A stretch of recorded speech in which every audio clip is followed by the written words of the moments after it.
सदस्यों से अनुरोध करेंगे कि मंत्रोच्चार करते हुए माननीय परम पूज्य हमारे बहुजन समाज पार्टी के राष्ट्रीय महासचिव रामजी सभा सांसद परम सम्माननीय आज गाजीपुर के सदस्यों के मानस क्षेत्र में एक अपूर्व उल्लास और हार्दिक फुल्लता की परम मूर्तिका हो रहा है।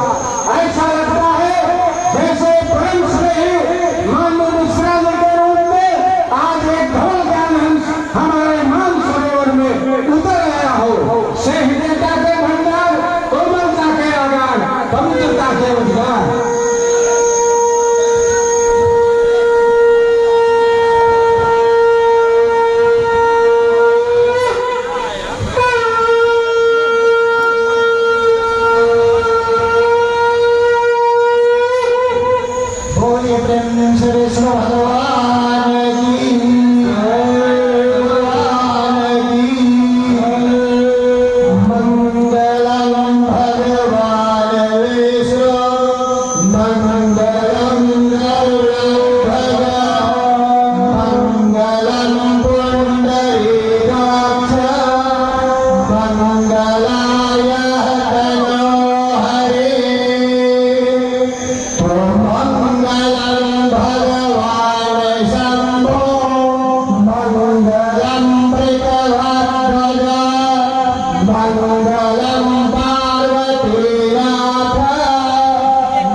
इसी कार्यक्रम के खिलाड़ी मनीष पांडे जी त्रिशूल भेंट करके माननीय सांसद जी का हार्दिक स्वागत अभिनंदन वंदन करेंगे। त्रिशूल श्री कैलाशपति पांडे जी, अफजाल अंसारी साहब सांसद जी, विजय शंकर पांडे बाल एसोसिएशन चल जा। हाँ चल जा, पीछे आदमी थोड़ा बैठे। जी, विजय प्रताप सिंह,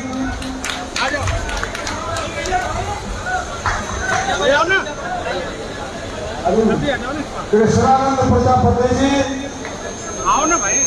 श्री संजीव कुमार पूर्व बसपा प्रत्याशी जखनिया बुद्धिजीवी की प्रतिभा, श्री अरुण कुमार पांडे जी, श्री आदित्य कुशवाहा, श्री उदल जिला पंचायत सदस्य जी। अब मैं जी अब मैं हमारे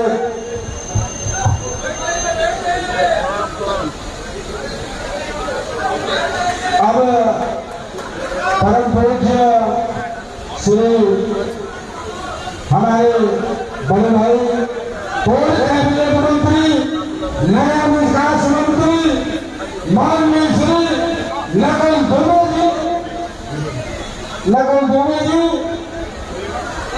हमारे बीच में है, जो अयोध्या, मथुरा, काशी, प्रयाग, वृंदावन आगरा चारों प्रमुख समाज को जगाने में माननीय विश्वासी के साथ निरंतर चल रहे हैं।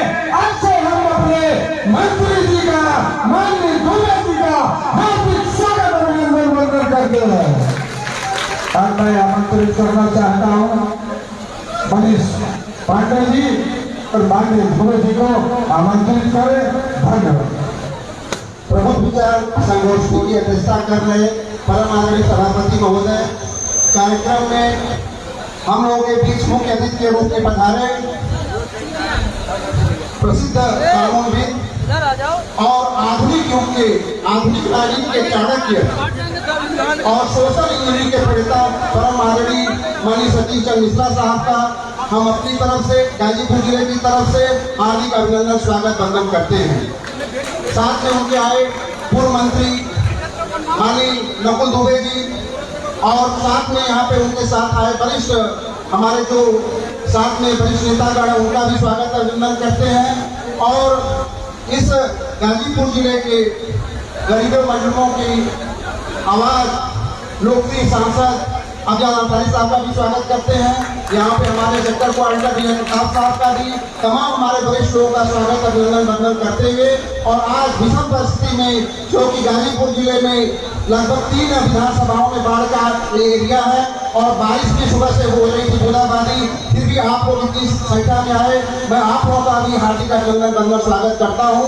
इसी के साथ मैं अपना पूरा समय मुख्य अतिथि को आजमगढ़ भी जाना है और उनके बीच में बाधा न बनते हुए उनका पुनः स्वागत करते हुए अपनी वाणी को विराम देता हूँ। जय हिंद, जय परशुराम। हेलो, शुरू किया जाए। बोलिए भगवान परशुराम की। ना एकदम वर्षा के साथ नहीं है, बूंद बूंद के रूप में पूरे उत्तर प्रदेश में ऐसा भूल जाओ, ऐसा झूम जाओ, ऐसे दिखाई पड़ो कि ये लोग आगताई उत्तर प्रदेश में 4.5 साल से उत्पाद किए हुए ये सब उत्तर प्रदेश की सीमा से अपने आप बाहर चले जाए। इनका यहाँ पर नाम और निशान देने वाला कोई नहीं है। भगवान परशुराम की, भगवान परशुराम की। दोनों हाथ भाग लगा के अगर वास्तव में समाज के मान सम्मान को पुनः स्थापित करना है, दोनों हाथ भाग के ललकार के लिए परशुराम जी को याद करके भगवान परशुराम की। बहुत बहुत धन्यवाद दोस्तों। हम लोग वाराणसी की धरती से यहाँ पर आए हैं, आप सब लोग यहाँ पर एकत्रित है, लेकिन मैं आप सबसे कहना चाहता हूँ, आप सबसे पूछना चाहता हूँ, अपने अपने स्थान पर जवाब देने का काम करिएगा। क्या 4.5 साल में ब्रह्म समाज का अपमान हुआ है कि नहीं हुआ है? अपने हाथ उठाए बताइए, ब्रह्म समाज का अपमान हुआ है कि नहीं हुआ है? बदला लेना है कि नहीं लेना है? अगर बदला लेना है तो माननीय सतीश चंद्र मिश्रा जी को ये आभास करा देना, उनके सामने शंका ले लेना कि जो तक हमारा ब्रह्म समाज का एक नौजवान, एक ही बड़ा बुजुर्ग, एक ही माता बहने, जब तक इस भारतीय जनता पार्टी की सरकार को उत्तर प्रदेश की सीमा से बाहर नहीं पहुंचा रही है, ब्रह्म समाज चैन से बैठने वाला नहीं, शांति से बैठने वाला नहीं। आप और के बीच में मैं बाधा नहीं बनना चाहता हूँ, लेकिन इतना जरूर कहना चाहता हूँ कि आज इस भव्य प्रांगण में सारी बातें सुन करके उनको यहाँ पर छोड़ करके मत जाना। ये गाजीपुर वीरों की धरती है, शूरवीरों की धरती है, क्रांतिकारियों की धरती है। इनकी बातों को सुन करके अपने साथ लेकर के जाना, गली गली घर मोहल्ले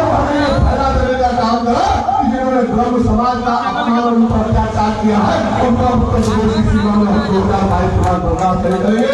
मैं बड़े सम्मान के साथ आमंत्रित करता हूँ माननीय सतीश चंद्र मिश्रा जी को, कृपया माइक पर आए, हम सबको आशीर्वाद देने के लिए माननीय सतीश चंद्र मिश्रा जी।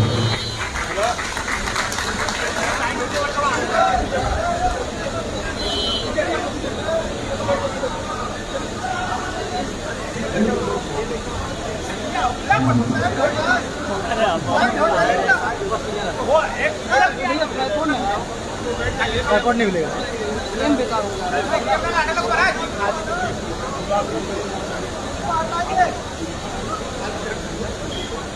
मंच पर उपस्थित बहुजन समाज पार्टी के सभी सम्मानित नेतागण, यहाँ पर उपस्थित सभी बहुजन समाज पार्टी के समर्थक, हमारी पार्टी से आपके इस क्षेत्र के सांसद, लोकप्रिय सांसद श्री अफजाल अंसारी जी, श्री नकुल दुबे जी पूर्व मंत्री उत्तर प्रदेश, श्री विजय मिश्रा जी पूर्व मंत्री, श्री अरुण द्विवेदी जी, राजकुमार पांडे जी अधिवक्ता हाईकोर्ट, श्री मनीष पांडे जो कार्यक्रम के संयोजक हैं, माननीय महंत डॉक्टर देश चंद्र भारद्वाज जी, माननीय अनु पाठक जी, माननीय धर्मेंद्र मिश्र जी, डॉक्टर विजय प्रताप जी पूर्व एमएलसी एवं सेक्टर प्रभारी वाराणसी मंडल, माननीय अमरजीत गौतम जी मुख्य सेक्टर प्रभारी, रामचंद्र गौतम जी मुख्य सेक्टर प्रभारी, रामनाथ दुबे जी, उमेश तिवारी जी, अजय कुमार भारती जी जिलाध्यक्ष, गोपाल पांडे जी, सुरेश उपाध्याय जी, राहुल पांडे जी एडवोकेट, अभय कुमार चौबे जी तथा श्री विजय प्रताप जी और यहाँ पर मौजूद हमारे मीडिया के साथी भाइयों, ये हम लोगों के आज जो आपके बीच में हमारे हैं, जो बहुत समाज की गोष्ठी चल रही है, विचार गोष्ठी चल रही है, ये 33वां जिला। कल हम लोग जब मिर्जापुर और सोनभद्र करके आए थे तो 32 जिले हो गए और 33वां जिला आपका। और इसके बाद यहाँ से हम लोग जाएंगे आजमगढ़। आजमगढ़ की जो सभा है वो हमारी 34वीं जिला होगा। और हम लोगों ने ये संकल्प लिया है कि जब तक पूरे 75 जिलों में जा करके और ये गोष्ठी हम लोग लगातार कर नहीं लेते हैं, तब तक हम लोग रुकने वाले नहीं है, थमने वाले नहीं है। उसके बाद ही रुकने का काम करेंगे और आगे की रणनीति बनाने का काम करेंगे। भाइयों, आज उत्तर प्रदेश में जिस प्रकार से जो अराजकता फैली हुई है, जिस तरह से लोगों को दहशत में रखने का काम, डराने का, धमकाने का और एक नया तरीका कि अगर कोई आवाज उठाता है तो उसके पीछे हो जाओ और उसको इतना प्रताड़ित करने का काम करो कि वो बोलने लायक ना रह जाए। ये जो इस तरह की सोच की सरकार चल रही है, अब इसको उठा फेंकने का वक्त आ गया है। ब्राह्मण समाज और दलित समाज, इनके ऊपर जिस तरीके से पिछले 4.5 वर्षों से ये सरकार इनके ऊपर हमलावर है, जिस तरीके से इनको नुकसान पहुंचाने का काम कर रही है, जिस तरह से समाज के लोगों को उनकी हत्याएं हो रही हैं, एनकाउंटर में मारे जा रहे हैं, गोलियों से भून दिए जाते हैं, सरकारी गोलियों से मारे जा रहे हैं, ये किसी से छिपा नहीं है। और ये इनकी सोच दिखाता है कि ये जो सरकार है ये कितनी ब्रह्मद्रोही है। और ब्राह्मणों की द्रोही के साथ साथ में दलितों की तो द्रोही पहले से ही रही, तो उन्होंने बहुत पहले से अपना कह रखा दिखा दिया। जब इनकी सरकार आती है या समाजवादी पार्टी की सरकार आती है तो ये लोग दलित समाज के लोगों के साथ में और ब्राह्मण समाज के साथ में जिस तरह का उत्पीड़न करते रहे, उस तरह से जिस तरह समाजवादी पार्टी करती रही है, उसी तरह से भारतीय जनता पार्टी करती है। किस तरीके से 2017 में जब ये सरकार आई थी, आते ही इन्होंने अपना बता दिया था कि इरादा क्या है। रायबरेली के 5 ब्राह्मण समाज के नौजवान साथियों को उनके हाथ काटे, पैर काटे, उस पर भी इनको जब चैन नहीं मिला तो उसके बाद उनको गाड़ी में डाल करके जलाने का काम किया गया। उनकी घर जला दिए गए और मंत्री कहते हैं, भारतीय जनता पार्टी के कमीना मंत्री उसी के तुरंत बाद कहते हैं, अपना बयान देते हैं ये तो ब्राह्मण समाज के दुर्दांत अपराधी लोग थे, इनका तो ये हर्ष होना ही चाहिए था। और हमारी सरकार बहुत अच्छा काम कर रही है, इनके लिए कोई परेशानी चिंता करने की जरूरत नहीं है। हम जब उनके घर में गए और हमने सोचा कि ये तो बड़े भारी अपराधी है और इनके पास तो बड़ा पैसा होगा, दौलत होगी, बड़ा सा घर होगा, लेकिन वहां तो 10 बाई 10 की झोपड़ी थी और झोपड़ी में रहते थे वो लोग। उस झोपड़ी को भी जलाने का काम किया। बस सिर्फ फर्क ये था कि वो लोग ब्राह्मण समाज के मुखर व्यक्ति लोग थे, नौजवान थे और लोगों के बीच में उठना बैठने का काम करते थे, लोगों का काम भी देखते थे। इसी प्रकार से जो शुरुआत की उन्होंने, वो आगे बढ़ते गए। समाजवादी पार्टी की नकल करते हुए इन्होंने भी सोचा कि हम ब्राह्मण समाज के ऊपर उत्पीड़न जितना करेंगे उतना ही हमारा नाम होगा। जिस तरह से समाजवादी पार्टी की सरकार में आप सभी लोगों को याद होगा कैसे नीरज मिश्रा नाम का नौजवान साथी जो कन्नौज का था, उससे नाराज हो गए और इतना नाराज हो गए कि उसका सर कटवा करके और कहा कि लखनऊ में हम दर्शन करना चाहेंगे। और वो फिर लखनऊ में आ गया। वहां पर उसका शरीर एक कुएं में पड़ा मिला, सब अखबारों में फोटो में निकला, लेकिन से उसकी मां बिलक बिलक करके उसे वही जान देती और उसका सर लेकर के लखनऊ पहुंचे दिखाने के। ये वो सरकार जो समाजवादी पार्टी ने कार्य किए लोगों के साथ में, दलितों के साथ में, ब्राह्मणों के साथ में, जैसे समाजवादी पार्टी ने अपमान करने का काम किया। जो लोग उनके साथ में जुड़े उनको पहले तो वोट लेने के लिए तो जोड़ने का काम किया और उसके बाद अपमान करने का काम किया, अपमान करके बाहर निकालने का भी रास्ता दिखाने का काम किया। श्री राजाराम पांडे जी सभी लोग जानते हैं कि वो समाजवादी पार्टी के संस्थापक अपने आप को कहते थे, लेकिन 2012 और 17 के बीच में जब सरकार आई और जब ब्राह्मणों के बारे में मीडिया में भी छप गया, अखबार में उनका बयान मुखिया का और मुख्यमंत्री का कि ब्राह्मण समाज का कोई काम नहीं करना है, इनको सबक सिखाना है, उसके विरोध में जब राजाराम पांडे जी ने आवाज उठा दी तो उनको इतना बेइज्जत किया कि उनकी मंत्रालय भी ले लिया, उनका घर भी छीन लिया और उनको घर छीनने के बाद उनको अपने घर से बेइज्जती करके निकालने का काम किया। इतना दुखी हुए, इतना लज्जित हुए, क्योंकि सबके सामने किया था, मीडिया के सामने किया था कि घर जाते जाते उनका हार्ट अटैक हुआ और हृदय उनका रुक गया और उनकी मौत हो गई। किसी के साथ में भी पहले तो जोड़ा कि आइए अपना वोट दे दीजिए, हम सरकार बना लेंगे, और उसके बाद उनको निकाल करके फेंकने का काम, बेइज्जत करने का काम। ऐसे ही नहीं, श्री विजय मिश्रा जी हमारे साथ में बैठे हैं यहाँ पर। विजय मिश्रा जी को पहले जोड़ा, इनके परिवार वालों को जोड़ा और कहा कि ब्राह्मण समाज हमारे साथ में आ जाएगा तो बड़ा अच्छा होगा। इन्होंने जो कर सकते थे किया, लेकिन उसके बाद जब इनको असलियत मालूम हुई और असली चेहरा उनका सामने आया और देखा कि ब्राह्मण विरोधी किस तरह के ये लोग हैं, तो इन्होंने एक निर्णय उनके मुंह पर फेंकने का काम किया। उन्होंने कहा कि हम आपका ये जो पद दिया है इसको भी छोड़ते हैं और अपनी पार्टी भी छोड़ते हैं और फिर हमारे साथ मिलेगा। आज क्या हो रहा है? आज जो भारतीय जनता पार्टी की सरकार है ये ठीक उसी प्रकार से चल रही है। पूरे उत्तर प्रदेश में ब्राह्मण समाज और दलित समाज को इन्होंने आतंकित कर रखा है। किस तरीके से उनके ऊपर हमलावर हो रहे हैं। एक कानपुर का कांड होता है, बिगड़ू कांड, उसके अलावा गोरखपुर में एक सीनियर अधिवक्ता, वरिष्ठ अधिवक्ता मुखर थे, बहुत मुखर थे, खुल के बोलते थे, डरते नहीं थे, दबते नहीं थे और इनकी जो क्रियाकलाप थे उसका उजागर करने का काम करते थे। उनको गोलियों से भून दिया गया। लखनऊ में मार दिया गया ब्राह्मण समाज का अधिवक्ता इसलिए क्योंकि वो इनके लिए खुला विरोध करने का काम करते थे। इलाहाबाद में, प्रयागराज में 5 लोगों को मार दिया।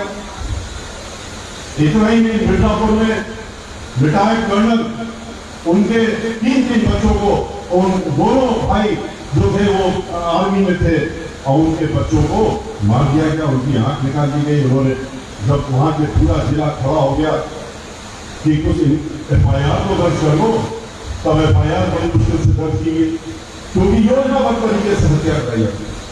और उसके बाद कहा कि अच्छा CBI की इंक्वायरी हम करा देंगे, लेकिन आज तक CBI की इंक्वायरी इस पर नहीं हुई, क्योंकि उन्हीं के गुर्गे जो हैं, जो उनके गुर्गे पाले हुए लोग हैं, वो लोग उसमें शामिल थे, उनकी शहर से शामिल होते हैं, इसलिए CBI की इंक्वायरी नहीं हुई। अब वो लोग अदालत में मुकदमा लड़ा रहे हैं। कितने किस्से आपको कानपुर में एक काम होता है और बिक्रू कांड, उसके तहत में कितने ब्राह्मण समाज के लोगों को पीड़न हुआ। एक दो हो, उन्होंने 3 लोगों को तो गोलियों से भूल दिया। 17.5 साल के लड़के को मार दी गोली और 6 गोली मार करके उसको ढेर कर दिया। हरियाणा से उठा के लाए और इटावा के पास कर दिया, गाड़ी पलट गई और गोलियों से मार दिया। कितने लोगों की हत्याएं कर दी।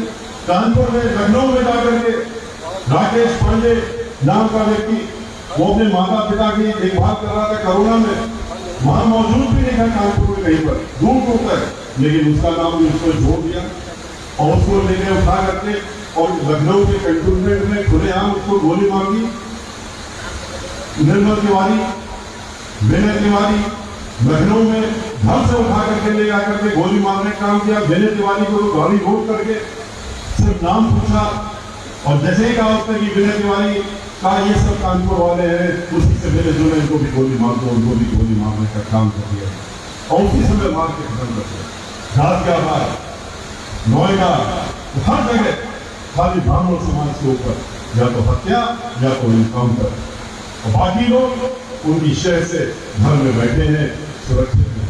महुआ में व्यापारी ब्राह्मण समाज का था, बड़ा व्यापारी था, वो लोगों के बीच में उठने बैठने वाला व्यापारी था और लोगों का बहुत काम करते थे। ब्राह्मण समाज के लिए, खासतौर से दलित समाज के बीच में उनसे ज्यादा लोग चाहते नहीं जितना उसको चाहते, लेकिन उसको रोकने का काम हुआ, रुका नहीं अपने कामों में, तो उसको गाड़ी में बैठा करके और उसकी गोली से हत्या कर दी।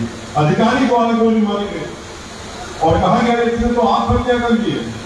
जब अखबारों में हल्ला हुआ कि इसको क्यों मार दिया गया, तो बोले नहीं इसने तो आप हत्या की है।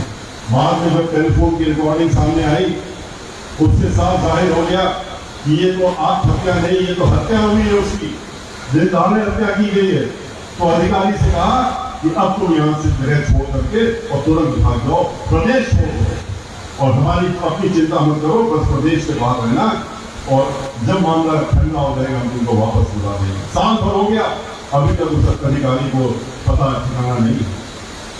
बिक्रू कांड में उसका फायदा उठाते हुए ये निर्देश दिया कि जितने भी मजबूत किस्म के ब्राह्मण समाज के लोग हैं, जो भी थोड़ा मजबूत है और कानपुर के इर्द गिर्द कहीं भी रहते हो, चाहे वो उन्नाव हो, फरुखाबाद हो, कन्नौज हो, हरदोई हो, इटावा हो, औरैया हो, जहां भी हो, उनको उठा लो, लखनऊ का उठा लो और उठा करके या तो उनको ठिकाने लगा दो, नहीं ठिकाने लगा पा रहे हो तो फिर ऐसा करो कि उनके ऊपर इतनी धाराएं लगा दो कि उनको जेल के अंदर बंद कर दो, ये 10-20 साल तक बाहर निकलना है। 50 से ज्यादा ब्राह्मण समाज के लोग कानपुर के उस कांड में, उसके तहत में आज भी जेल की सलाखों के पीछे और इतनी धाराएं लगा दी गई हैं जिससे कि वो बाहर ना निकले। इनको तो छोड़िए, इन्होंने तो 16.5 साल की लड़की को भी नहीं छोड़ा। खुशी दुबे, वो तो एक दिन पहले शादी होकर के आई थी, सिर्फ एक दिन पहले 29-30 तारीख को जून को शादी होती है, 2 तारीख को ये किस्सा होता है, पहली तारीख उसका पहला दिन था घर में अपने ससुराल में, उसी मेहंदियां भी नहीं छूटी थी, मेहंदी भी नहीं छूटी थी यहाँ की, और उसको उठा ले गए। जब हल्ला हुआ कि वो लड़की कहाँ गई जिसकी शादी हुई थी, उसके पति को तो गोलियों से मार गया, तो वो लड़की कहाँ है?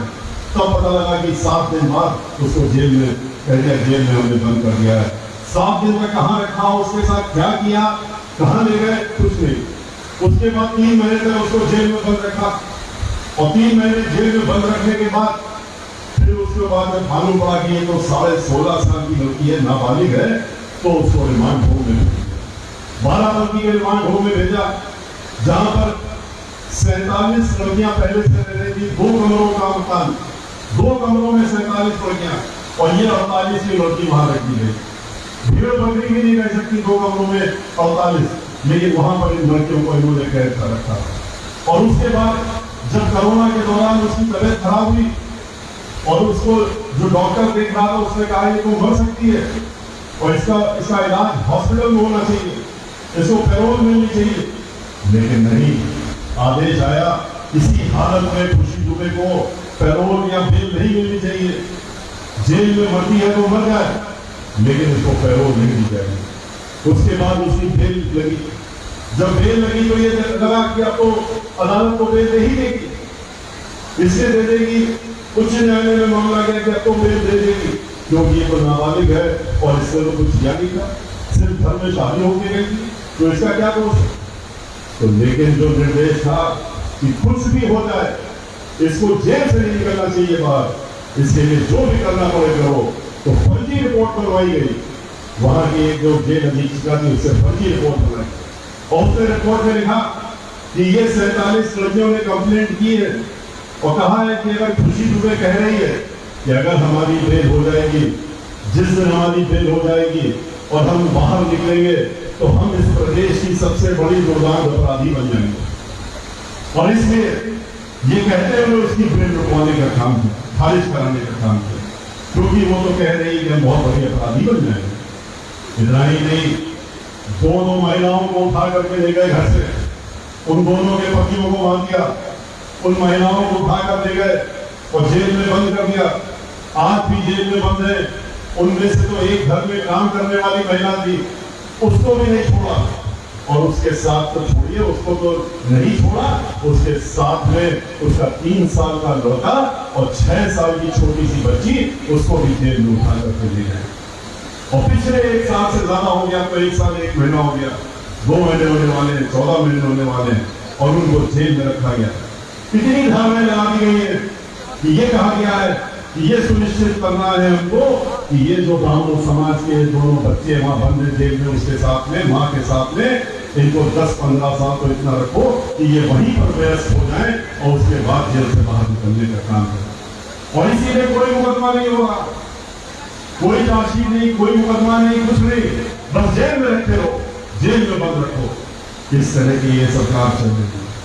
आज दलित समाज को उसके ऊपर किस तरह से प्रहार कर रहे हैं, ये भी आप लोगों से छुपा नहीं है।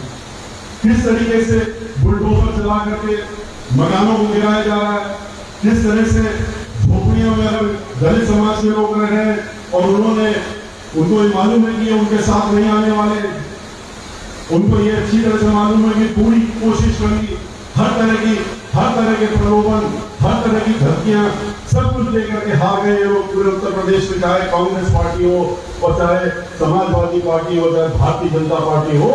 लेकिन इनको मालूम है कि दलित समाज के जो भाई बहन हैं वो एक पहाड़ की चट्टान की तरह बहन मायावती जी के साथ में खड़े हैं और वो कष्ट से मर रहे हैं। इस बात का अफसोस है कि इतना हम इनको सब कुछ इनको तंग कर रहे हैं, परेशान कर रहे हैं, फिर भी ये हमारे साथ नहीं आ रहे हैं। आपने भी देखा कि किस कदम गिरने का काम किया इन्होंने। हाथरस में जब हम लोगों की बेटी, एक दलित समाज की बेटी, उसके साथ में दुराचार होता है, बलात्कार होता है, उसके बाद वो मर जाती है और मरने के बाद उसका शरीर उनके घर वालों को नहीं दिया जाता। मां रोती रही, भिड़कती रही, घर वाले रोते रहे कि दर्शन तो करा दो हमारी लड़की के, अंतिम संस्कार कर लेने दो। नहीं अंतिम संस्कार करने दे रहे हो तो कम से कम दिखा दो अंतिम बार। लेकिन नहीं, लखनऊ में बैठ करके मुखिया खुद देख रहे थे कि कैसे काम वहां हो रहा है। मीडिया के लोगों को, वहां के लोगों को कर्फ्यू लगा करके और पूरी 1-2 नहीं सैकड़ों बटालियन लगा करके 2-2 किलोमीटर तक दौड़ा के भगाया गया। घर वालों को सीटों के पीछे बंद कर दिया और बंद करके उसके बाद उन्होंने वहां पर उसका अंतिम संस्कार भी नहीं करने दिया। और जैसा निर्देश दिया गया, वहां का जिला मजिस्ट्रेट रात भर खड़ा रहा, दिन भर खड़ा रहा वहां पर और खड़े होकर के अपने सामने उससे पुलिस वालों से कह करके मिट्टी का तेल डलवा करके और उसको जलाने का काम किया। पूरा उत्तर हम लोग तो शर्मसार हुए, शक्ल दिखाने बैठने लगे पूरे देश में, विदेश में। पूरा उत्तर प्रदेश शर्मसार हुआ, पूरा देश शर्मसार हुआ ये देख करके। विदेशों तक इसकी चर्चा हुई कि ऐसा भी एक प्रदेश है जहां पर इस तरह का राज्य चल रहा है। और ये राज्य कौन चला रहा? राज वो लोग चला रहे हैं जो राम राज्य की बात करते हैं, जो कहते हैं कि हम तो राम राज्य लाएंगे। क्या यही राज्य राम भगवान राम ने सोचा था कि होगा? क्या इस तरह का राज्य सोचने की किसी ने कल्पना की थी कि ये राम राज्य होगा? लेकिन इनका दिखाने के लिए कुछ होता है, कहने के लिए कुछ होता है और करने के लिए कुछ और होता है। इनके मुखौटा अलग होता है और चेहरा अलग होता है, और इसीलिए ये लोगों को बरगला करके, लोगों को बहला करके, लोगों को डरा के, धमका के, हर तरीके का अपना तरीका अपना करके और अपना खाली वोट सीधा करने का काम करते हैं। वोट लेने की बस खाली सोचते हैं। ये वोट भी भगवान राम के नाम पे लेते हैं, धर्म के नाम पे लेते हैं, और नोट भी लेते हैं। और नोट लेने के बाद जिन लोगों ने वोट और नोट दिया है उन्हीं को चोट पहुंचाने का काम करते हैं। ये ऐसी सरकार। आपने देखा किस प्रकार से हमको अयोध्या गए थे, हमने कार्यक्रम ही अपना अयोध्या से शुरू किया। आपकी बात 23 जुलाई को जो पूरे उत्तर प्रदेश में घूमने का हमने कार्यक्रम बनाने का योजना बनाई, हमने उत्तर प्रदेश, हमने अयोध्या से शुरू किया। अयोध्या में जाकर के पहले हमने रामलला के दर्शन किए और उनके दर्शन करके माथा टेकने के बाद हम आगे बढ़े। हम फिर हनुमान जी के दर्शन हमने किए, सरयू नदी में हमने जाकर के जलाभिषेक और दूध का अभिषेक किया। उसके बाद हम अपने कार्यक्रम में गए, और जब कार्यक्रम में गए, जब तक हम इन तीनों जगह से निकले, इतने प्रश्न इन लोगों ने मीडिया वालों से पूछवा लिए, इतने सवाल किए। हमने कहा इन सारे सवालों का जवाब हम अपने कार्यक्रम में बोलते समय देंगे। आप लोगों ने भी सुना हो, इन्होंने हमसे पूछा कि आप अयोध्या क्यों आए, आपका अयोध्या से क्या लेना देना, आपसे अयोध्या से क्या मतलब? अयोध्या तो हमारे ठेके में है। और हमसे मीडिया पूछा कि ये लोग पूछ रहे हैं आप अयोध्या क्या करने रहे, आप कहीं और से जाके कार्यक्रम करते हैं, अयोध्या क्यों कर रहे हैं? हमने कहा कि अयोध्या क्या इन्होंने ठेके में ले लिया, कोई पट्टा ले लिया है, तो पट्टा अगर ले लिया हो उसको सार्वजनिक कर दें और कहें कि यहाँ का पट्टा हमारे पास है और इससे हमारे अलावा यहाँ कोई नहीं आ सकता, या जिसको हम यहाँ आने का पास देंगे वो आ सकता है। हमने कहा हम तो ब्राह्मण समाज में जन्मे हुए व्यक्ति हैं, हमने तो जन्मी ब्राह्मण समाज में लिया और हमारे तो संस्कार पैदा होने से हम लोगों के डाल दिए जाते हैं, हमारे अंदर भी डालेंगे कि हम लोगों को पूजा पाठ और हम लोगों को चाहे भगवान श्री राम की स्तुति हो, चाहे हनुमान जी की हनुमान चालीसा हो और उनकी स्तुतियां हो, बजरंग बाण हो, जो भी हो, वो सब लेकर के और भगवान शिव की स्तुति, दुर्गा माँ की सप्तशती, ये सब तो रटा दिया जाता है बचपन में। और कहा जाता है कि घर से जब निकलोगे तो पहले ये पूजन पाठन करोगे और उसके बाद घर से बाहर कदम रखना। तो हम लोग यही करते आ रहे हैं। तो हम तो भगवान श्री राम की पूजा पाठ को रोज करते हैं। तो अगर हम भगवान राम के दर्शन करने आ गए तो आपको क्या परेशानी होगी? हम लोगों का तो जब तक जनेऊ होता है और जब तक उपनयन संस्कार होते होते तो 7 संस्कार उतार दिए जाते हैं और उसमें गायत्री मंत्र जरूर हम लोगों को उपनयन संस्कार में दिया जाता है और गायत्री मंत्र पढ़ने की इजाजत उसके बाद मिलती है। लेकिन हमें ये रोकना क्या कारण था? वो कुछ और कारण था और वो तो जब वहां गए तब पता लगा, क्योंकि हम तो समझते थे कि अयोध्या में रोज आज भी बजट में, आज कल बजट पास हुआ, उसमें फिर अयोध्या के नाम पे कई सौ करोड़ रुपए, अयोध्या के नाम पे आपने हजारों करोड़ रुपए सरकार के धन निकाला है। वो रुपया कहाँ गया? हम तो सोच रहे थे कि जो हजारों करोड़ रुपया आपने सरकारी धन निकाला है तो अयोध्या तो वहां पर सोने की नगरी बन चुकी होगी। लेकिन जब अयोध्या में हम घूमे पूरे शहर में तो अयोध्या में तो हमें कुछ भी नहीं दिखा। आप किसी भी छोटे से छोटा जिला आप ले लीजिए, आपका तो बहुत अच्छा माना जाएगा अयोध्या के सामने। आप कहीं भी चलिए जो आपको लगता है बहुत खराब जिला है, उसके बाद अयोध्या जाएंगे तो वो खराब जिला भी आपको अच्छा लगेगा। इतना वहां हाल बेहाल, कोई कारण नहीं हुआ अयोध्या में, कोई भी दिखे कि अयोध्या में बहुत बड़ा कार्य हो गया। सरयू नदी में जो घाट बने हैं, हम तो सरयू नदी भी गए क्योंकि पहले भी गए, हमने वहां घाट बनवाए थे। बहुजन समाज पार्टी की सरकार जब थी तो वहां घाट बनाए गए थे, बस वही घाट बने हुए हैं, उसके अलावा तो वहां कोई काम नहीं हुआ। कोई कार्यक्रम इनका होता है तो जरूर 250-300 करोड़ रुपए खर्चा हो जाते हैं। जैसे कल के बजट में 500 करोड़ रुपए फिर से दे दिए गए प्रचार प्रसार के लिए। हर महीने 300 करोड़ रुपए खर्चा हो रहा प्रचार प्रसार। स्कूलों के लिए, बिल्डिंगों के लिए, अयोध्या के लिए पैसा निकलता है, वो कहां जाता है किसी को नहीं मालूम। लेकिन एक चीज और देखने को मिली अयोध्या में कि हमने तो सोचा कि हम आ रहे हैं, चलो मंदिर के दर्शन करेंगे। अब तो मंदिर बनना शुरू हो गया होगा और बनने वाला होगा, क्योंकि 1.5 साल पहले जब सर्वोच्च न्यायालय ने निर्णय दिया, इनका तो उसमें कोई योगदान नहीं था। ये तो सर्वोच्च न्यायालय के निर्णय से जमीन मिली है। इन्होंने तो कोई, ये चाहते तो कोई भी कानून पारित कर सकते थे। ये तो यहाँ भी उत्तर प्रदेश में भी थे, केंद्र में भी थे, 5 वर्षों से थे, पर इन्होंने नहीं किया। किसानों के लिए कानून पारित कर सकते हैं, और चीजों में कर सकते हैं, लेकिन इस मामले में नहीं किया। क्यों नहीं किया था? क्योंकि ये नहीं चाहते थे कि मंदिर बन जाए। जिस दिन मंदिर बन जाएगा, जमीन भी नहीं चाहते थे। इनको तो बहुत बड़ा अफसोस हुआ। सबसे ज्यादा अगर देखा होगा तो चेहरा किसी में लटका हुआ था जब सर्वोच्च न्यायालय का निर्णय आया था, तो भारतीय जनता पार्टी के नेताओं का और इनके और संस्थाएं, उनके लोगों का, क्योंकि उनको लगा ये क्या हो गया, ये निर्णय आ गया, अब हमारे पास तो कुछ बचा ही नहीं उनका।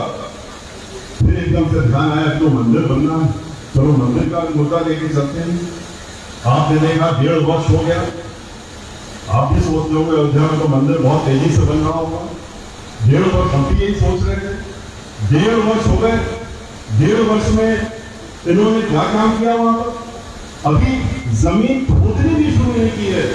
नींव तो छोड़िए बनाने का काम, नींव बनाने की शुरुआत भी नहीं हुई अभी। मंदिर तो दूर दूर तक अभी नहीं है, और ये तो खाली कहने भरके में मंदिर बनाने की बात करते हैं। मंदिर का तो आस पास नहीं होता, पता ठिकाना भी नहीं। 1.5 वर्षों में इन्होंने खाली रुपया इकट्ठा करने का काम किया, और वही सवाल हमने अयोध्या में खड़े होकर के इनसे किया। हमने कहा 93 से आप रुपया इकट्ठा कर रहे हो मंदिर के नाम पे। लाखों करोड़ रुपए आपने खुद बताया एक बार कि 90,000 करोड़ रुपया इकट्ठा हो चुका है, तो अभी और चाहिए उनको, हमको इतना रुपया चाहिए। और आपने पूरा देश विदेश पता नहीं कहां से रुपया मंगा करके इकट्ठा किया, और वो रुपया आखिर कहां गया? क्योंकि जैसे ही जमीन मिली, आपने फिर से लोगों को झोला लेके भेज दिया, अपनी संस्थाओं के लोगों को भेज दिया, कहा कि अब जाओ घर घर फिर से, और सबसे कहो कि राम के नाम पे इसमें पैसा डाल दें, हमको मंदिर बनाना है, इसमें पैसा डाल दीजिए। और 1-2 नहीं, 10,000 करोड़ के ऊपर आपने दोबारा इकट्ठा कर लिया एक साल में। तो ये सब रुपया कहां गया? ये कहां जा रहा है? जब मंदिर नहीं बन रहा है तो ये रुपया कहां जा रहा है? 5 अगस्त 2020 को अगर कुछ करने का काम किया था इन्होंने, तो सिर्फ और सिर्फ 5 ईंटों का पूजन किया था। हम लोग समझ रहे थे भूमि पूजन हो रहा है, नींव पूजन हो रहा है। इतनी शान शौकत से 2-2.5 करोड़ रुपया खर्च करके पूरा एक माहौल बना करके पूजन हो रहा था। और किस चीज का पूजन हो रहा था? ईंटों का पूजन हो रहा था। और वो भी ऐसे दिन हो रहा था जहां पूरे देश के जो ज्योतिषी लोग हैं, जो पत्रा देखते हैं, उन सब लोगों ने कहा, जो वेद पुराण के बारे में जानते हैं, कि ये दिन उचित नहीं है, इस दिन पूजा मत करिए, इस दिन ईंट पूजन के लिए अच्छा दिन नहीं है। लेकिन नहीं माने, क्योंकि उनको वो दिन अच्छा लग रहा था, इसलिए उसी दिन ईंट पूजन हो रहा था। ईंटों का पूजन करके वो ईंट कहां चले गए, ये किसी को नहीं मालूम। तो ये वो लोग हैं जो कि धर्म के नाम पे खाली वोट लेना जानते हैं, और वोट लेकर के उसके बाद आपको आपके साथ में क्या करते हैं, ये आपके सामने है। इस 5 अगस्त को 1 साल पूरे हो गए थे ईंट पूजन के। हम लोग सोच रहे थे कि फिर से बड़ा भारी कार्यक्रम हो रहा, लेकिन चूंकि हम वहां पर होके आ गए थे, तो अब भोगे में तो नहीं रख सकते थे कि ऐसा ये जो है हम यहाँ पर मंदिर बना रहे हैं। तो इसलिए एक लकड़ी का मंदिर बना करके रख दिया गया, और उसके सामने तस्वीर खिंचवाई गई माननीय मुख्यमंत्री जी की कि देखिए मंदिर की पूजा कर रहे हैं। तो मंदिर की पूजा हो रही थी, कौन से मंदिर की? एक उसका प्रतीक बना के लकड़ी का, और वो इनका कार्य पूरा हो गया। तो इस तरह के लोग ब्राह्मण समाज को ये जानना चाहिए कि ये आपका वोट तो इस नाम से ले लेते हैं, लेकिन ये करते क्या है? और ठीक इसके विपरीत बहन मायावती जी ने क्या किया? ये भी जानना जरूरी है 2007 से 12 के बीच में जब बहुजन समाज पार्टी की सरकार बनी थी पूर्ण बहुमत की, तो याद करिए उसके पहले क्या हाल था ब्राह्मणों का। याद करिए ब्राह्मणों की क्या स्थिति थी। 2002 में ब्राह्मण समाज के लोग शून्य पर पहुंच गए और इसी तरह का उत्पीड़न हो रहा था, कहीं सर काटा जा रहा था, कहीं कुछ हो रहा था, कहीं इसी तरह का उत्पाद हो रहा था। लूट डकैती फिरौती ये तो समाजवादी पार्टी के तो जैसे ही आती है वैसे कुछ शुरू हो ही जाता है। लेकिन किस तरह से महिलाएं असुरक्षित थी, बलात्कार हो रहे थे, जैसे इस समय हो रहे हैं, हर 2 घंटे में एक महिला का बलात्कार आजकल हो रहा है। कितने शर्म की बात है। यही रामनाथ है जहां पर महिलाएं इतनी असुरक्षित है। लेकिन याद करिए वो समय भी जब इनको खाओ फेंकने की तैयारी आप लोगों ने की थी, जब इन्हीं के तरह के जो सरकार चल रही थी समाजवादी पार्टी की, और वो भी सरकार किसने बनवाई थी? भारतीय जनता पार्टी ने 2003 में बनवाई थी समर्थन देकर के। कांग्रेस पार्टी ने अपना समर्थन दिया था। इन तीनों पार्टियों ने मिलकर उस दिन अपनी सरकार बनाई थी जो चल रही थी। और उस सरकार को चलते हुए जिस तरह से मंजर था सबने देखा था। तब ब्राह्मण समाज के बीच में हम उस समय भी निकले थे, आपके यहाँ भी आए थे, हर जगह में गए थे, आपके जिले में भी आए थे। और ब्राह्मण समाज से हमने बहुत सी बातें की, क्योंकि हमसे कह रहे थे कि ब्राह्मण समाज को अब कहीं नहीं रह गया, कुछ करना चाहिए। तो जब हमें पर जिम्मेदारी दी गई और बहन मान जी ने कहा ठीक है आप जो उचित समझते हैं करने का काम करिए अपने समाज के लिए, और हमारी तरफ से आपको पूरी। तो हम ब्राह्मण समाज के बीच में आए थे और हमने उनसे ये बातें कुछ कही थी। उनमें से 1-2 बातें आज भी लागू होती हैं और वो मैं दोहराना चाहता हूँ।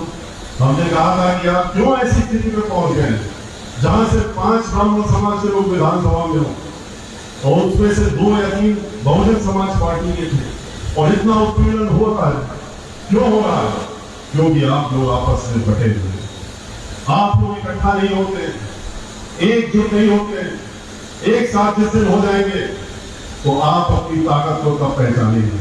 उत्तर प्रदेश में आप 16% है, 16% 25 करोड़ में आप समझ लीजिए कि आप 3 करोड़ के ऊपर लोग हैं।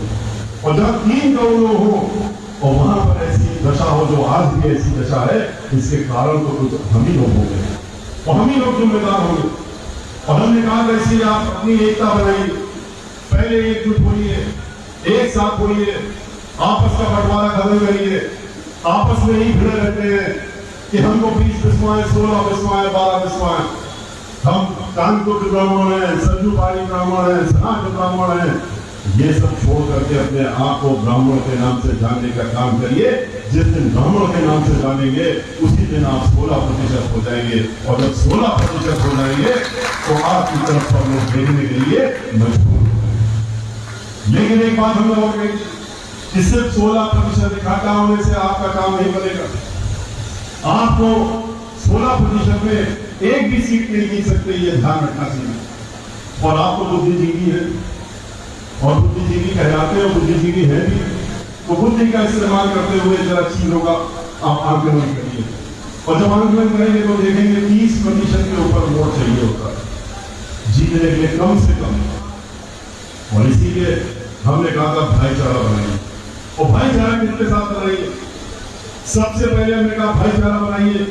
आप 23% जो हमारे दलित समाज के भाई बहन जो बहन माए दीदी के साथ में पीछे खड़े हुए इकट्ठा होकर के उनके साथ में भाईचारा बनाएंगे। और जब उनके साथ में आप भाईचारा बनाएंगे तो 23% और 16% अकेले मिलकर के 40% के करीब हो जाते हैं। और फिर वो 23% जो है उनके साथ में पहले से ही अति पिछड़ा और अल्पसंख्यक समाज के लोग पहले से ही जुड़े हुए। तो सोचिए कि आपने जैसे ही भाईचारा बनाया इन 23% के साथ में, तो आप पूरी सीटों पे हर सीटों पर भारी पड़ने काम करें। लोगों ने भाईचारा बनाया और सही माने भाईचारा बनाया। हर जगह दोनों लोगों ने मिल करके भाईचारा बना करके एक पूरे प्रदेश में ही नहीं देश में एक संदेश भेजा, बल्कि विदेशों में भी इसमें शोध हो रहा था कि ये भाईचारा जो बना था उत्तर प्रदेश में, ये क्या, इसको सोशल इंजीनियरिंग का नाम दे दिया गया। इसमें तो PhD की थीसिस लिखी जा रही थी कि बहन मायावती जी की जो सरकार बनी थी भाईचारे के तहत, उसमें ब्राह्मण समाज ने क्या योगदान दिया था और कितना बड़ा योगदान दिया था। लेकिन अगर आप इकट्ठा हुए थे, एक साथ हुए थे, एकजुट हुए थे, तो बहन मायावती जी भी पीछे नहीं हटी थी। इनकी तरह नहीं कि खाली वोट ले लिया और फिर गोली खाओ। बहन मायावती जी ने, आप लोगों को याद होगा, यहाँ पर हमारे मंच पर बैठे सब लोग, ये लोग भी थे वहां उस दिन 9 जून 2005 को, जब हमने अपना आखिरी कार्यक्रम, उस समय तो हम कर रहे थे लखनऊ में किया था, जाके डॉक्टर अम्बेडकर मैदान में लगभग 5 लाख ब्राह्मण समाज के लोग वहां इकट्ठा हुए। 11,000 से ज्यादा ब्राह्मण समाज के लोगों ने शंखनाद करते हुए बहन मायावती जी का स्वागत किया था, वो मुख्य अतिथि के रूप में थी। और उन्होंने जब बोलना शुरू किया, उसके पहले हमने उनको भगवान श्री गणेश जी की प्रतिमा दी थी और उस प्रतिमा को लेकर के वो सीधे मंच में चली गई थी और माइक पर चली गई थी। माइक पर जाकर के उन्होंने कहा था कि हाथी नहीं गणेश है, ब्रह्मा विष्णु महेश है, और ये कहकर के उन्होंने अपनी बात सुनी थी। और ब्राह्मण समाज की तैयारी को देख करके उन्होंने उस दिन अपनी पार्टी का पुराना नारा बदल दिया कि जिसकी जितनी संख्या वाली उतनी उसकी हिस्सेदारी, इस नारे को बदल दिया। उन्होंने नया नारा दिया कि जिसकी जितनी तैयारी उतनी उसकी हिस्सेदारी, और ये करते हुए उन्होंने ब्राह्मण समाज को बढ़ चढ़ करके चुनाव लड़ने का काम किया।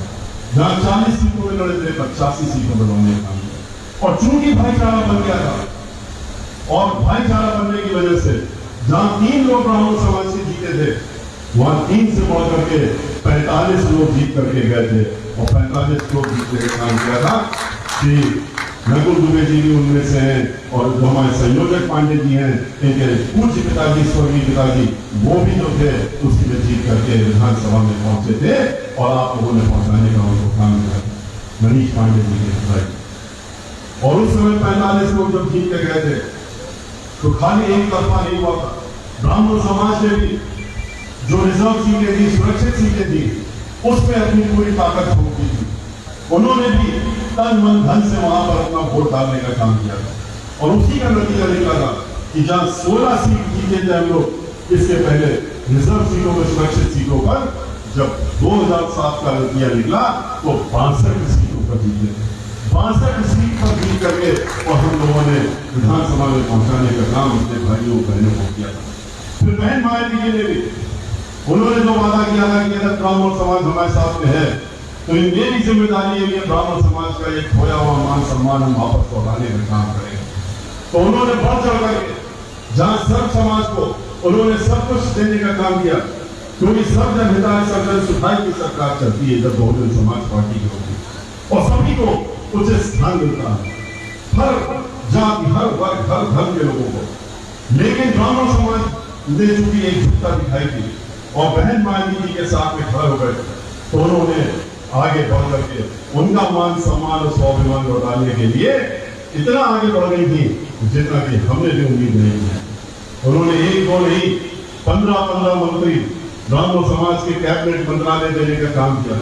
बहुजन समाज पार्टी में जो सरकार बनी थी, 35 से ज्यादा लोगों को कैबिनेट मंत्री का दर्जा दे करके उन्होंने चेयरमैन और वाइस चेयरमैन बनाने का काम किया। ब्राह्मण समाज के लोगों को 1 दर्जन से ज्यादा एमएलसी ब्राह्मण समाज के बनाया। ब्राह्मण समाज का उन्होंने अध्यक्ष विधान परिषद का ब्राह्मण समाज का बनाया, महाधिवक्ता ब्राह्मण समाज, डीजीपी ब्राह्मण समाज, चीफ सेक्रेटरी ब्राह्मण समाज, एडिशनल कैबिनेट सेक्रेटरी ब्राह्मण समाज, लॉ सेक्रेटरी ब्राह्मण समाज, और इतना ही नहीं 5,000 से ज्यादा सरकारी वकीलों को उन्होंने उच्च न्यायालय से लेकर के और नीचे अदालतों में जितनी थी उसमें 5,000 से ज्यादा सरकारी वकील ब्राह्मण समाज से बनाए, और उनका उन्होंने मानदेय भी बढ़ाने का काम किया।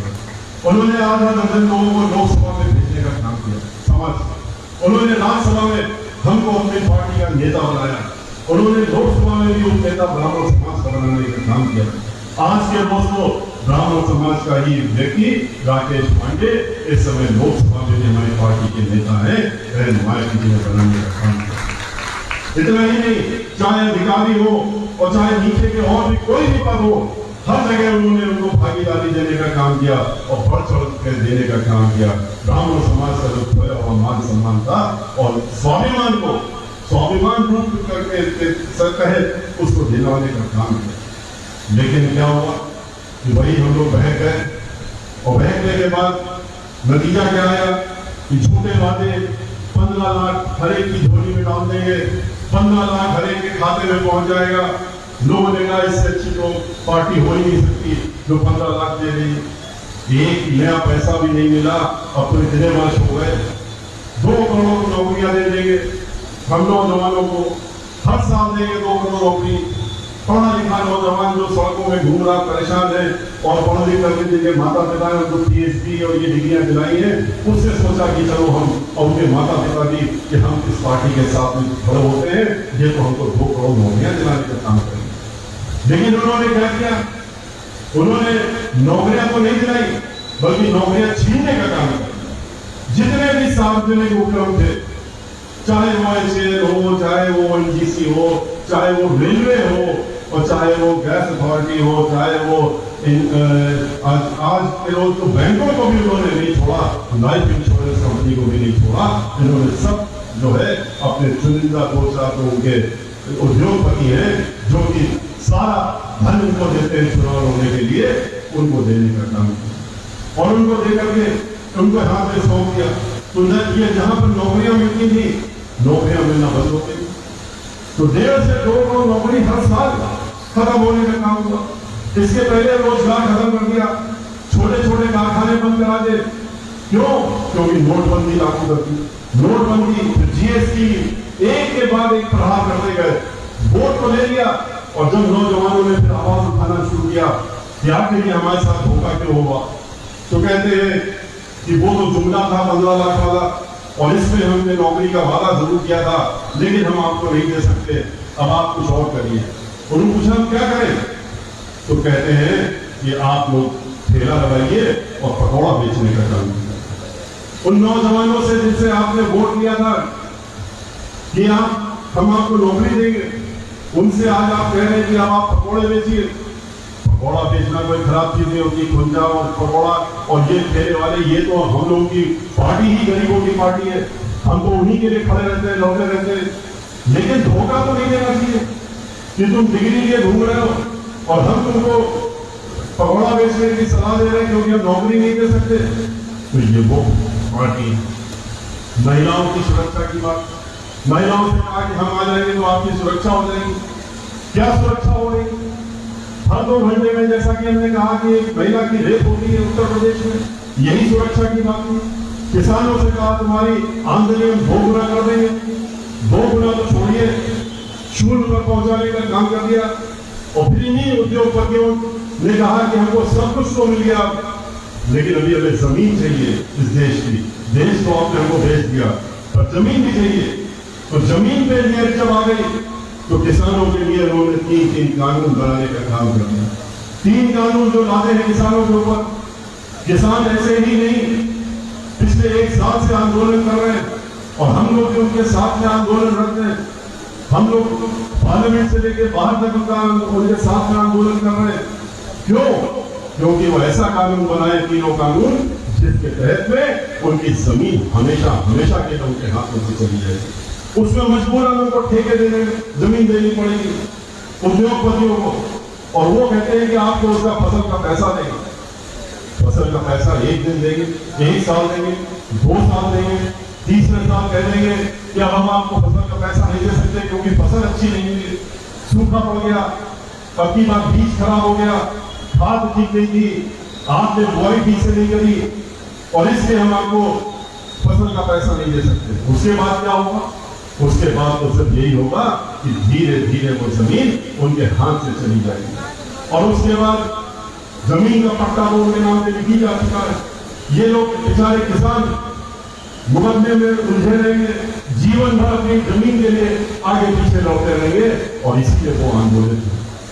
उनसे जब कहा गया पार्लियामेंट के अंदर, हम लोगों ने कहा, हमारी पार्टी ने कहा, और पार्टी ने चाहे लोकसभा हो जहां अंसारी साहब ने इस बात को उठाने का काम किया, राज्यसभा में हमने उठाया और कहा कि ये 3 कानून क्यों ला रहे हैं आप हमारे ऊपर? तो कहते हैं कि नहीं, ये इनके हक में है। अगर जिसके हक में आप कह रहे हो है वो कह रहा मेरे हक में नहीं है, तो क्यों उसके ऊपर ला रहे हो? क्योंकि ये कह नहीं सकते कि हमको तो किसी और से वादा कर दिया है, उससे हजारों करोड़ रुपए मिल रहे हैं पार्टी के लिए और अब पार्टी में हमको पैसा इस्तेमाल कर लिया है, वापस नहीं कर सकते, इसलिए किसानों का यह कानून भी वापस नहीं करें। अरे इनके पास तो पहले से इतना पैसा है, लाखों करोड़ रुपए जो इन्होंने राम के नाम पे कमाया है वो कहाँ गया? वो भी तो इसी काम पे इस्तेमाल कर रहे हैं। अगर पैसा राम के नाम पे जो इकट्ठा किया था मंदिर पे तो लग नहीं रहा, तो कहाँ जा रहा है? वो इसी पार्टी के लिए तो इस्तेमाल हो रहा है। अभी चुनाव आएगा 2022 का, आप खुद देखेंगे कहां से पैसा इकट्ठा करेंगे। 500 हेलीकॉप्टर उतार देंगे, प्रदेश में योजना बना रखी है, हर जिले में 100 गाड़ियां भेजने के काम करेंगे, स्क्रीन लगा करके, ये इनकी योजनाएं हैं। तो इसमें तो अरबों रुपया लगेगा, क्योंकि इनको सत्ता चाहिए। कहते हैं कि अपनी बार दोबारा सत्ता हमारे हाथ में आना जरूरी है। हमको अगर सत्ता नहीं मिली दोबारा तो हम कहीं के नहीं रहेंगे, हमारी सारी चीजें ये भूल जाएंगी। और बहुजन समाज पार्टी की सरकार आएगी तो इनका एक एक चिट्ठा जरूर खोलने का काम करेगी। ये सवाल इसीलिए बहुजन समाज पार्टी से सवाल है और इसीलिए चाहते हैं कि ये सरकार में बने रहे। और अगर 5 साल इस सरकार में और बने रहे तो अब की बात तो ब्राह्मण समाज के लोगों को याद करना चाहिए कि अब की बात तो अभी इतना उत्पीड़न किया है, आगे तो ऐसा करेंगे कि ये वो जो चाहते हैं कि आप प्रदेश छोड़ दीजिए और इस प्रदेश से बाहर निकल जाइए, ये उस पर मजबूर कर देंगे। लेकिन इनको ये मालूम होना चाहिए कि ब्राह्मण समाज के लोग भगवान श्री परशुराम के वंशज हैं और वो ठीक है, आपने डरा धमका रखा है, लेकिन जिस दिन वो उठ के खड़े हो गए और अपनी बात बोलने लगे, कहने लगे, जो अब समय आ गया है और अब बोल रहे लोग, तो अब इनके जाने का भी वक्त आ गया। आज जिस तरीके से हम पूरे उत्तर प्रदेश में जहां गए, जहां भी गए और जिस तरह से पूरे प्रदेश में ब्राह्मण समाज के लोग इकट्ठा हो रहे हैं, एकत्रित हो रहे हैं और मुखर हो रहे हैं और गांव-गांव जाकर के और घर-घर जाकर के जो बातें हम उनसे कर रहे हैं उसको पहुंचाने का काम कर रहे हैं, इनका असली चेहरा खोलने का काम कर रहे हैं। तो ये भी अब तय है कि जब ये 16% 3 करोड़ लोगों ने अपनी ठान ली है, तो ये 3 करोड़ नहीं है, ये 5 करोड़ और लोगों को अपनी बातों से प्रभावित करके और इनको आने का काम करने का काम करेगा। और ये निश्चित है कि अपनी बात ये ऐसा ही होगा। और इसीलिए आप जानते हैं गणेश मिश्र जी जो इस जनपद के प्रभावी एवं सम्मानित ब्राह्मण है, उन्हें अपमानित करने के उद्देश्य से ही उनके मकान को गिरा दिया गया, उनके लाइसेंस निरस्त कर दिए गए, क्योंकि वो ब्राह्मण समाज से। ये जो आपका एक हिस्सा हो रहा है, ये एक हिस्सा है, ये आप मान के चलिए, ये हर जगह में हो रहा है। बुलडोजर तो इनके हर जिले में चल रहे हैं। किसी भी जात, किसी भी धर्म, किसी भी उसमें हो, खाली ब्राह्मण समाज नहीं, अगर वो मजबूत किस्म का आदमी है और इनके साथ में नहीं नतमस्तक है, तो उसके साथ में इसी तरह से अपमान करके, अपमानित करके और उसको बेइज्जत करने का ये लोग काम करते हैं। बहन मायावती जी की सरकार का याद करके इन्होंने तो नौकरियां लेने का काम किया। बहन मायावती जैसे ही सरकार बनाएगी, आते ही पहला आदेश उन्होंने पहली कैबिनेट में किया था, उन्होंने जो एक रोक लगा रखी गई थी कई वर्षों से कि अपर कास्ट समाज की जो नौकरियां हैं उस पर रोक लगा दी गई थी कि पैसा नहीं है, इनको नौकरी नहीं मिल सकते। बहन मायावती जी ने आते ही उस आदेश को पहले निरस्त किया और उसके बाद नौकरी देने का काम शुरू किया। 5 लाख नौकरियां पहले वर्ष में दी थी, 23.5 लाख नौकरियां उन्होंने देने का काम किया था, नई नौकरियां देने, पुरानी को तो भरने का काम किया और नई नौकरियां देने का काम बहन मायावती जी ने करने का काम किया। उनके दौरान में जो विकास हुआ था वो सबको मालूम है कि किस तरह का विकास उस समय होता था। उनका 29,500 गांव जो अम्बेडकर गांव कहलाते थे, उनका समग्र विकास बहन मायावती जी ने किया था। अगले 5 वर्षों में जो बाकी बचे हुए गांव थे पूरे प्रदेश के, उनका समग्र विकास करने की योजना की थी। 29,000 प्राइमरी स्कूल बनाए, 5,000 जूनियर हाई स्कूल और 5,000 हाई स्कूल बनाए, 7 यूनिवर्सिटी बनाई, अंतरराष्ट्रीय स्तर की यूनिवर्सिटी बनाई और उसमें एक यूनिवर्सिटी लखनऊ में, 2 यूनिवर्सिटी दी जो अंतरराष्ट्रीय स्तर की, एक तो उन्होंने दी विकलांगों के लिए जो पूरे देश में नहीं, पूरे विदेश में भी, दुनिया में भी ऐसी यूनिवर्सिटी अकेली नहीं है जो सिर्फ विकलांगों के लिए हो। डॉक्टर शकुंतला मिश्रा के नाम से उन्होंने जो यूनिवर्सिटी लखनऊ में बनाई उसमें विकलांगजनों के लिए यूनिवर्सिटी बनाई। उन्होंने पहली उत्तर प्रदेश की अरबी फारसी यूनिवर्सिटी बहन मायावती जी ने बनाई। उन्होंने एक दो नहीं 7 मेडिकल कॉलेज बनाए और पूरे मेडिकल कॉलेज जमीन से लेकर के आगे तक बना करके खड़ा करने का काम किया। इस सरकार की तरह नहीं कि जो जिले में अस्पताल है उसको मेडिकल कॉलेज घोषित कर दिया, कहा कि हमने इस पर मेडिकल कॉलेज बना दिया। इस तरह का ढोंग उस सरकार में नहीं होता था। बहन मायावती जी ने 23 नए जिले बनाए, 23 नए जिले बना करके उन जिलों का पूरा विकास, जब एक जिला बनता है तो उसमें बहुत सारी चीजें होती, उसको बनाने का काम बहन मायावती जी ने।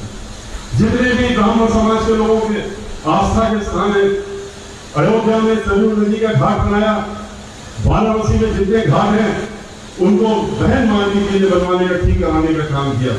इतना ही नहीं, वाराणसी का विकास भी करने का काम किया। जो फ्लाईओवर एक वहां दिखता है वो बहन मायावती जी की सरकार में बना था। और भी जो काम किए गए वहां पर बहन मायावती जी के द्वारा किए। इनके तरह नहीं कि वाराणसी में जो वहां पर भगवान भोलेनाथ का मंदिर है, विश्वनाथ मंदिर है, उसको भी इन्होंने ध्वस्त करने का काम कर दिया। उस मंदिर में अब कुछ नहीं बचा। बहुत अफसोस हुआ मुझे जाकर के, देख करके, दर्शन करके, जब मैं परसों गया वहां। मैंने वहां पर दर्शन किए, इसके पहले भी हम तो हर साल जाते, पिछले 1.5 साल के बाद अब आए। और जब दर्शन किए तो देख करके इतना बड़ा आघात हुआ कि ये मंदिर का रूप खत्म करके और इस पर पर्यटन स्थल बनाया जा रहा है, एक कॉरिडोर बनाया जा रहा है जिससे कि गाड़ियां आ सके मंदिर तक, वीआईपी की गाड़ी मंदिर तक आ सके, मंदिर में सीधे मंदिर पे उतरे। वहां गंगा नदी को पाटने का काम हो रहा है। मणिकर्णिका घाट जो थी, जहां पर 24 घंटे डेली एक ऐसी घाट है जो हजारों वर्षों से 24 घंटे वहां लोगों के देहांत होने के बाद वहां चाहे शाम हो जाए, सूर्यास्त के बाद भी वहां पर जो है उनका क्रिया होता है। उसको भी तोड़ने का काम किया। सैकड़ों मंदिर तोड़ दिए रास्ते पे और बिल्डिंगें तोड़ दी और तोड़ करके मलबा गंगा जी में डाल दिया। गंगा का रूप बदलने का काम किया। वहां चंद्राकार गंगा जी करती थी, बहुत शांत, क्योंकि वो भगवान शिव के छू करके निकलती थी वहां से, हमेशा शांत रूप से वो किनारे से होती भी जाती थी। लेकिन ये लोग आए हैं, इन्होंने कहा कि हम भगवान शंकर के जो आती है गंगा जी को छूने, वो छूने नहीं देंगे। इन्होंने आकर के उस आकार को बदलने के लिए वहां पर तोड़ करके मलबा गंगा नदी में डाल करके और वहां पाटने का काम किया है, जिससे कि जब ये लोग बड़े बड़े शिप जो बना रखे हैं इन्होंने, जिससे कि आते हैं बोट से, तो वहां पर उतरे और मंदिर में जाए। कॉरिडोर के नाम पे वहां पर दुकानें बन रही, मॉल बन रहे हैं, खाने पीने की व्यवस्था हो रही है और उसको 400 करोड़ रुपए का अंतरराष्ट्रीय एक टेंडर निकाल करके, जो वही इनके 1-2 चुनिंदा बिजनेसमैन है उनके लिए वो टेंडर निकाला गया है कि वो लोग यहाँ पर बड़ी आलीशान दुकानें बनाएंगे। 100 शौचालय बनने की योजना है उस दौरान, उस कॉरिडोर में। वहां पर रुकने का स्थान बनेगा इनके लोगों के लिए जो आएंगे लोग, उसका पूरा स्वरूप ही बदल दिया। और इतना जो किया तो किया, वहां पर जितने भी मंदिरों में शिवलिंग थे, जो उस रास्ते में मंदिर पहुंचे गए उनको तोड़ते गए, शिवलिंग को भी लेकर के गंगा जी में डालने का काम किया। जब शोर बचा तो उनको बोरों में भर करके, जो बाकी बचे थे सैकड़ों की संख्या में, उनको ले जा करके वहां पर लंका थाना है, वहां पर बोरों में बंद करके फेंकने का काम किया। इस तरह का अनादर भगवान श्री शिव के साथ में, उनके शिवलिंगों के साथ में जो किया तो किया ही, तोड़ फोड़ की तो की, लेकिन मंदिर के अंदर घुस के भी तोड़ फोड़ कर दी। वहां पर जो प्राण प्रतिष्ठित मूर्तियां थी, मां पार्वती की मूर्ति, बिन पार्वती शिव जी कैसे रह सकते हैं? पार्वती को नहीं हटा दिया वहां से, पार्वती को हटा करके उनकी प्रतिष्ठित मूर्ति थी। आप सब लोग भी गए होंगे हमारी तरह, कई बार दर्शन करने के बाद आप लोग परिक्रमा करते हैं, वहां पर पार्वती जी का था, मां अन्नपूर्णा का मंदिर अंदर ही था और गणेश जी के थे और हनुमान जी की मूर्ति थी। ये सब स्थापित मूर्तियां, प्राण प्रतिष्ठित मूर्ति का मतलब कि जब उनको स्थापित किया गया था और अभी के नहीं, सैकड़ों वर्षों से, तो उनके अंदर प्राण प्रतिष्ठित किए जाते हैं। आपने उनको वहां से उठा लिया, तोड़ दिया, वहां से उठा ले गए और अब वहां भोले शंकर के जो इर्द गिर्द में अंदर भी मूर्तियां थी उनको भी हटा दिया। अब अगर बचे हैं तो सिर्फ वहां भगवान शिव भोले शंकर बचे हैं और उनको कब उठाएंगे ये पता नहीं। उसके बारे में भी इनकी कोई ना कोई सोच होगी कि इनको भी यहाँ से कहीं हटा करके दे जाएंगे, वरना सब तो पूरे परिवार को हटा दिया, सबको ले गए। ये कैसे धर्म के लोग हैं, ये कैसे धर्माधिकारी लोग हैं। ये वाराणसी के नाम करके वोटों की बात करते हैं तो वाराणसी को भरा करना। वाराणसी के शहर में हम तो 3 दिन से हैं, एक भी ऐसी गली, एक भी ऐसा स्थान नहीं मिला जहां पर कह सके कि वृंदावन की तरह वाराणसी में भी कुछ काम हो गया। कुछ नहीं हुआ और सिर्फ हजारों करोड़ रुपए खर्च हो रहे हैं।